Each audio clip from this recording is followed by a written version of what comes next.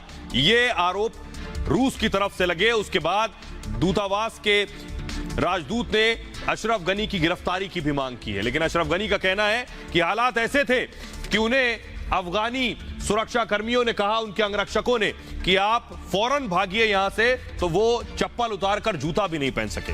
बहरहाल आइए अब आपको बताने जा रहा हूं कि तालिबान का कैसे मुखौटा उतर रहा है। उतर गया तालिबान का नकाब। तालिबान गुड तालिबान को बहुत दिन से तालिबान अपनी छवि बनाने की कोशिश कर रहा था कि बहुत साफ सुथरे हैं, हम तो यहां शासन करने आए हैं, हम तो यहां लोगों को एक साथ लेकर आगे बढ़ने आए हैं। मुल्ला बरादर की तस्वीरें मैं आपको दिखा रहा हूं। मुल्ला बरादर जिस वक्त पहुंचा अफगानिस्तान में, ये वो तस्वीरें मैं आपको दिखा रहा हूं। और तालिबान अभी क्या कर रहा है, अफगानिस्तान पर कब्जे के बाद तालिबान ये कोशिश कर रहा है और पूरी दुनिया को बताने की कोशिश कर रहा है कि अफगानिस्तान में खून खराबा नहीं करेगा। अब वो तालिबान नहीं है, अब वो नया तालिबान है। लेकिन मैं आपको दिखाऊंगा कि कैसे तालिबान का मुखौटा उतर गया, कैसे तालिबान के खाने के दांत और हैं और दिखाने के और हैं। ये देखिए, ये बाकायदा तालिबान ने प्रेस कॉन्फ्रेंस की और प्रेस कॉन्फ्रेंस करके तालिबान ने बताया कि आखिर वो कैसे हुकूमत करेगा। तो तालिबान की एक एक बात पर मैं तालिबान का आज मुखौटा उतारने वाला हूं कि तालिबान ने क्या कहा और उसकी हकीकत क्या है। पहली बात, तालिबान ने कहा देश का सम्मान होगा, यानी देश पर कब्जा कर लिया, सम्मान होगा। इसकी हकीकत मैं आपको दिखाने जा रहा हूं। ये देखिए, यह है पहली तस्वीर कि झंडा जो लगाया गया था तालिबानियों ने उसे हटा दिया। ये तस्वीरें देखिए, फायरिंग शुरू कर दी। ये जो आप देख रहे हैं, ये झंडा लगाया था अफगानिस्तान के लोगों ने, लेकिन तालिबान को ये झंडा बर्दाश्त नहीं है। दूसरी तस्वीर मैं आपको दिखाता हूं, देखिए जरा। दूसरी तस्वीर अगर मैं डालूं, जल्दी से दिखाऊं, दूसरी तस्वीर ये देखिए जरा, तालिबान की एक और हकीकत। ये साइकिल पर एक शख्स झंडा लेकर जा रहा था और इसको रोका है और उसके बाद ये झंडा नोच दिया है। यह है देश का सम्मान, यह है तालिबान का असली चेहरा जो कह रहा था देश का सम्मान होगा। यह हो रहा है सम्मान। एक और तस्वीर मैं आपको दिखाता हूं, देखिए परत दर परत। एक और तस्वीर देखिए, झंडा फहराया था इस शख्स ने तो इसके हाथ बांध दिए। ये देखिए जरा, पहले झंडा छीन लिया, छीन कर फेंक दिया और उसके बाद इस शख्स के हाथों को बांध दिया है। ये देख रहे हैं आप, यह है तालिबान का असली चेहरा।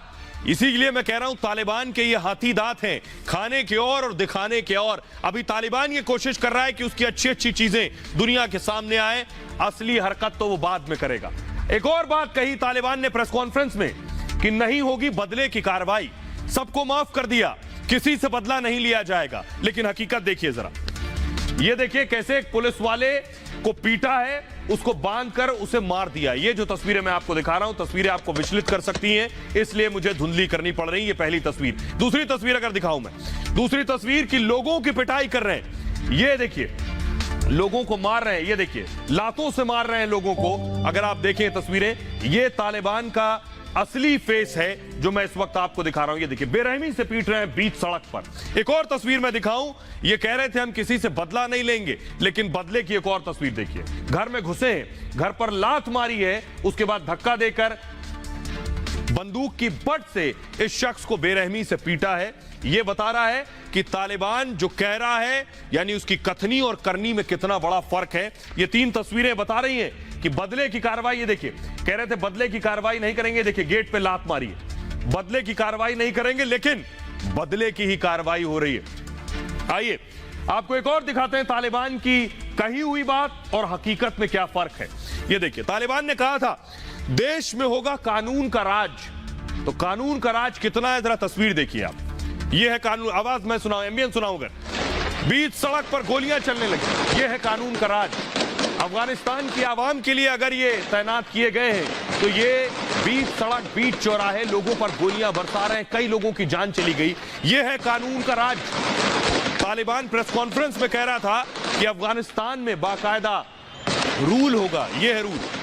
इस तरह बीच सड़क गोलियां चलेंगी लोगों पर, ये इसका असली चेहरा है। आइए एक और तस्वीर मैं दिखाता हूं आपको। एक और तस्वीर अगर मैं दिखाऊं, ये देखिए, लोगों को पीटते हुए तस्वीर जो आप देख रहे हैं, बेरहमी से लोगों को मार रहे हैं। ये देखिए, ये है तालिबान का असली चेहरा। एक और तस्वीर मैं आपको दिखाऊं,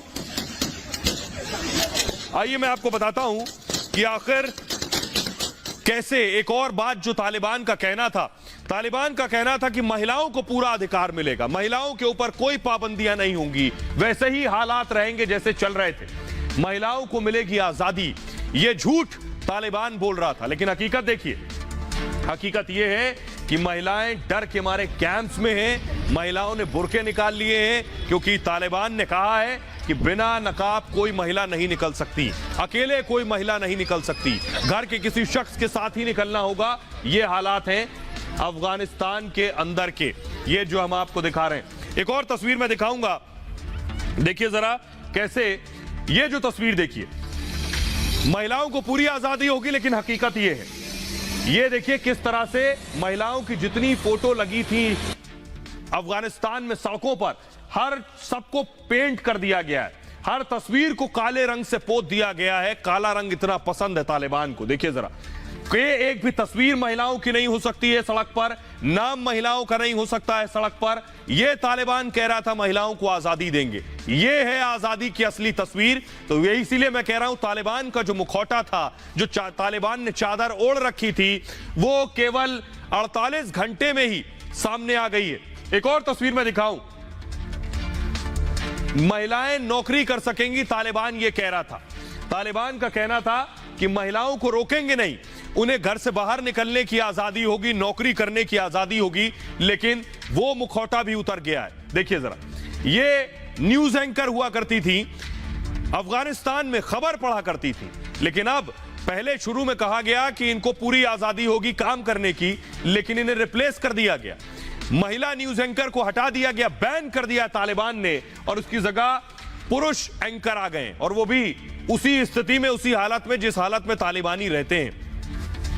ये जो तस्वीरें हैं, ये बता रही हैं कि तालिबान राज में आखिर क्या होने वाला है। ये दुनिया के सामने एक चेहरा रखेंगे, क्योंकि इन्हें उम्मीद है कि दुनिया इन्हें आज नहीं कल स्वीकार करेगी, तो हो सकता है कल ये संयुक्त राष्ट्र में भी जाकर बैठ जाएं, यूएन में जाकर बैठेंगे तो वहां ये शांति दूत शांति की बात करेंगे, ये शांति दूत बात करेंगे कि कैसे मिलकर रहना है, ये शांति दूत महिलाओं के अधिकार की बात करेंगे, लेकिन खुद के देश में देखिए क्या हालात हैं। आइए एक और तस्वीर मैं आपको दिखाने जा रहा हूं, बताने जा रहा हूं कि आखिर कैसे महिलाओं को पूरे अधिकार मिलेंगे। इनका कहना था महिलाओं को अधिकार मिलेंगे। एक तस्वीर तो मैंने दिखाई आपको अधिकारों की, एक और तस्वीर देखिए जरा, अधिकारों के नाम पर कैसे मजाक होगा।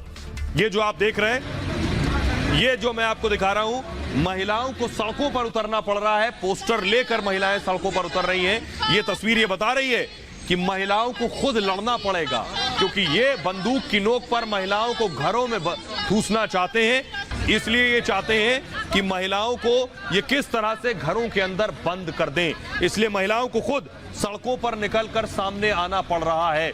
आइए अब आपको दिखाते हैं कि तालिबान का मुखौटा मैं आपको दिखाने जा रहा हूं। तालिबान ये मुखौटा क्यों ओढ़े, किसको दिखाने के लिए तालिबान ये कर रहा है? देखिए जरा आपके सामने तालिबान के इस मुखौटे के पीछे वजह यह है, तालिबान को दरअसल पहचान चाहिए, दुनिया में पहचान चाहता है तालिबान।